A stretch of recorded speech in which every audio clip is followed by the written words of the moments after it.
you have a patient who walks into your office and you put them through testing, and let's say you find that they have high-risk cytogenetics, and maybe you haven't done some of the newer testing, but you find they're unmutated, they need treatment, let's make it easy, they're 17p deleted, not easy for the patient, but maybe.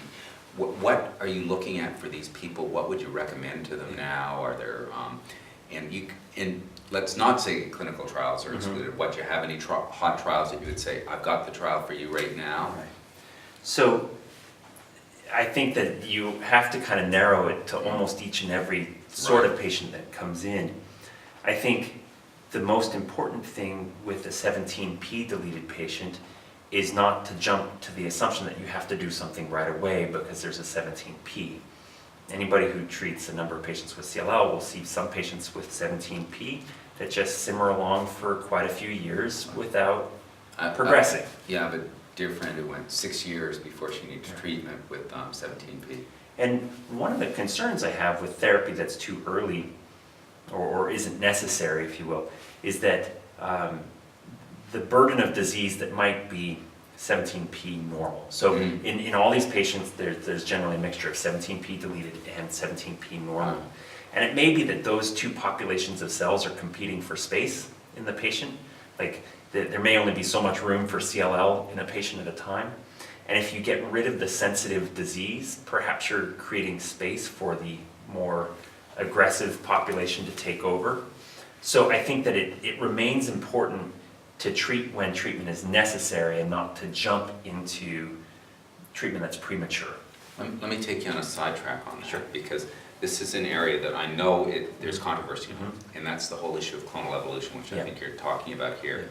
So I think there's one school of thought, which is that it's better to debulk the disease so you have less cancer cells that can cause less trouble and mutate and cause other problems.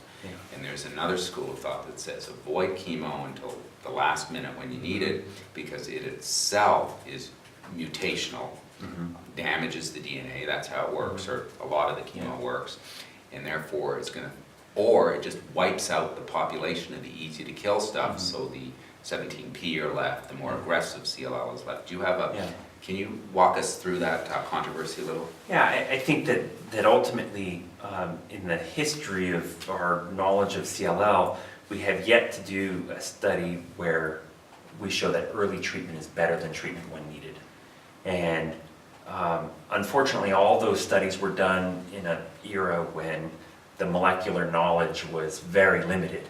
So we still rely on them from eras past when we didn't know who was going to do well or poorly. And furthermore, we had very minimally effective therapies, chlorambucil and so forth.